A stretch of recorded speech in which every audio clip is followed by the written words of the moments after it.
Bismillahirrahmanirrahim. Assalamualaikum warahmatullahi wabarakatuh. Saya Elin Sundari, NPM 19110808031, kelas G semester 3 Bimbingan Konseling Pendidikan Islam UIN Raden Lampung. Di sini saya akan menyampaikan materi mengenai terapi realita.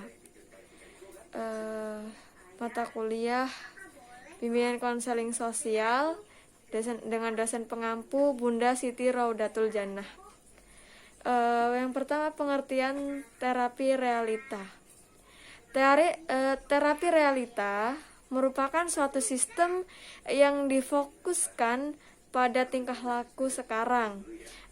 Terapis ini berfungsi sebagai guru dan model serta mengonfrontasikan konseli ataupun klien dengan cara-cara yang bisa membantu konseli ataupun klien untuk menghadapi kenyataan dan memenuhi kebutuhan-kebutuhan dasar tanpa merugikan dirinya sendiri gitu, ataupun siapapun ataupun orang lain gitu. Selanjutnya yaitu ciri-ciri terapi realita. Ciri-ciri terapi realita itu ada 8. Yang pertama yaitu terapi realitas menolak konsep tentang penyakit mental. Ia berasumsi bahwa bentuk-bentuk gangguan tingkah laku yang spesifik merupakan akibat dari ketidakbertanggungjawaban. Yang kedua yaitu terapi realitas berfokus pada tingkah laku sekarang, alih-alih pada perasaan dan sikap-sikap.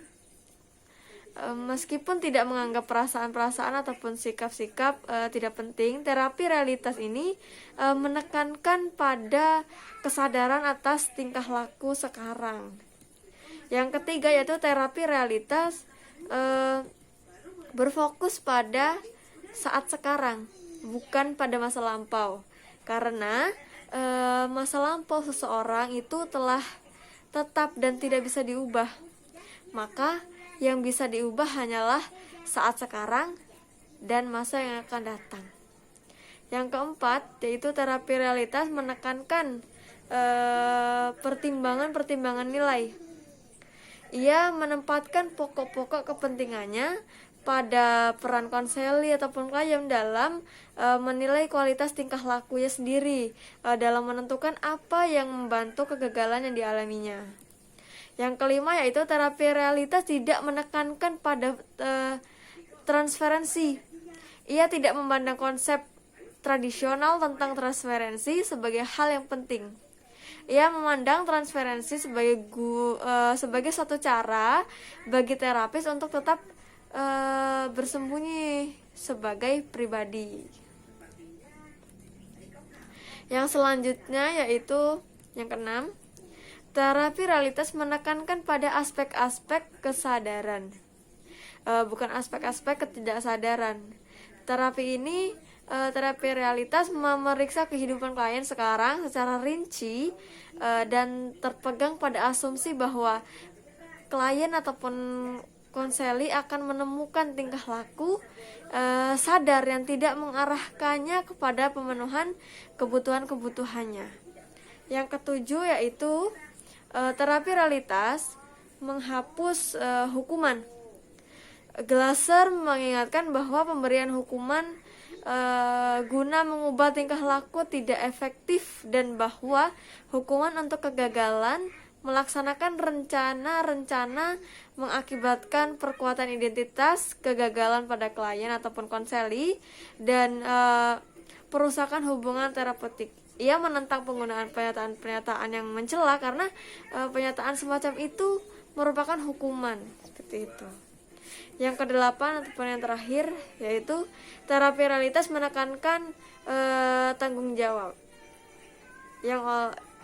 Jadi Glasser mendefinisikan sebagai kemampuan untuk memenuhi kebutuhan-kebutuhan sendiri dan melakukannya dengan cara yang tidak mengurangi kemampuan orang lain dalam memenuhi kebutuhan-kebutuhan mereka, seperti itu. Belajar bertanggung jawab merupakan proses seumur hidup. Yang selanjutnya itu tujuan terapi realita. Secara umum tujuan konseling ataupun terapi realita sama dengan tujuan hidup, yaitu individu mencapai kehidupan dengan sukses identity atau identitas yang sukses gitu. Untuk itu dia harus bertanggung jawab, yaitu memiliki kemampuan mencapai kepuasan terhadap kebutuhan personalnya. Reality terapi adalah pendekatan yang didasarkan pada anggapan tentang adanya suatu kebutuhan psikologis pada seluruh kebutuhannya. Kebutuhan akan identitas diri, yaitu kebutuhan untuk merasa unik, terpisah, dan berbeda dengan orang lain.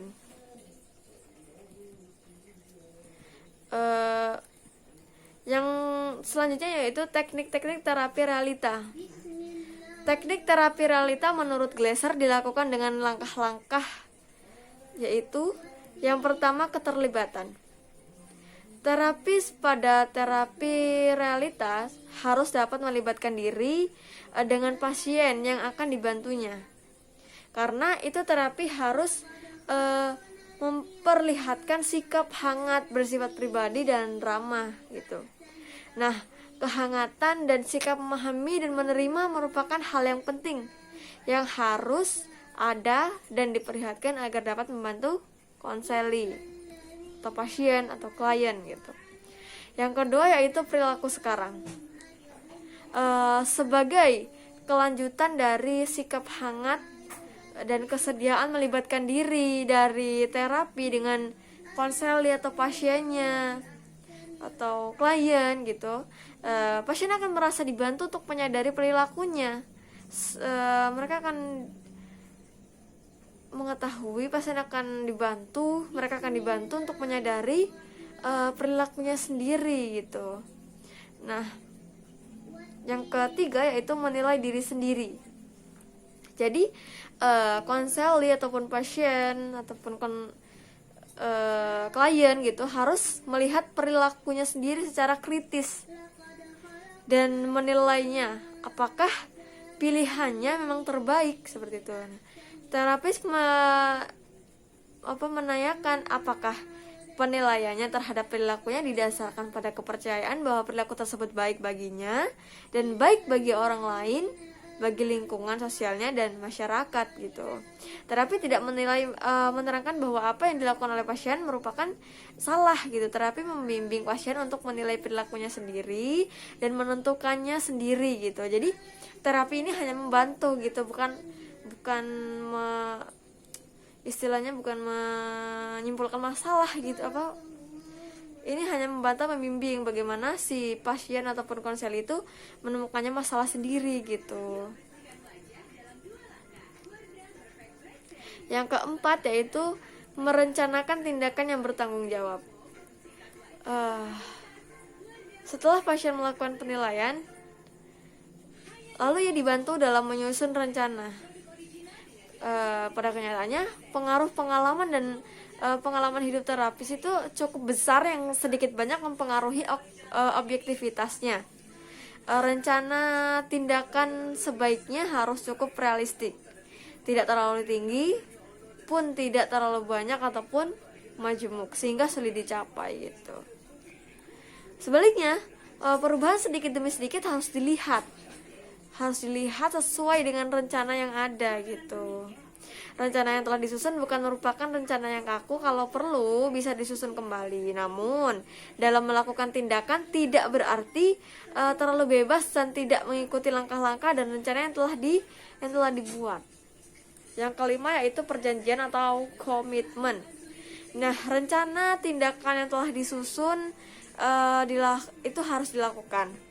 Terapis memberikan dorongan lebih besar kepada pasien ataupun konseli untuk memenuhi rencana tindakannya dengan jalan meminta pasien berjanji dengan terapis bahwa ia melakukannya gitu. Perjanjian ini yang dilakukan terhadap diri sendiri dalam kenyataannya kurang meyakinkan untuk benar-benar dilakukan. Berbeda kalau perjanjian dilakukan dengan terapisnya. Yang keenam yaitu tidak menerima. Jadi alasan jika seseorang tidak memenuhi perjanjian, penilaian dan penyusunan rencana perlu diperiksa kembali. Jika penyusunan rencana benar, maka perlu dilihat pada perjanjian pasien untuk melakukan rencana. Jika perjanjian dan keterlibatan pasien untuk melakukan sesuatu sesuai dengan rencana masih ada, terapis maka akan mendorongnya gitu. Yang ketujuh, tidak ada hukuman. Jadi tidak memberikan hukuman sama pentingnya dengan tidak menerima alasan. Menurut Glasser, dengan hukuman akan mengurangi keterlibatan seseorang dan menyebabkan kegagalan untuk mengidentifikasi kegagalannya secara lebih rinci. Maka dengan menerima tanggung jawab terhadap perilakunya sendiri dan bertindak matang untuk mengubah perilakunya, seseorang menemukan dirinya sendiri, tidak lagi merasa tersisih, dan gejala perilakunya yang penyakit atau patologis itu mulai diatasi gitu, berkembang lebih matang, memenuhi kebutuhan akan kasih sayang, penghargaan, dan menemukan identitas diri.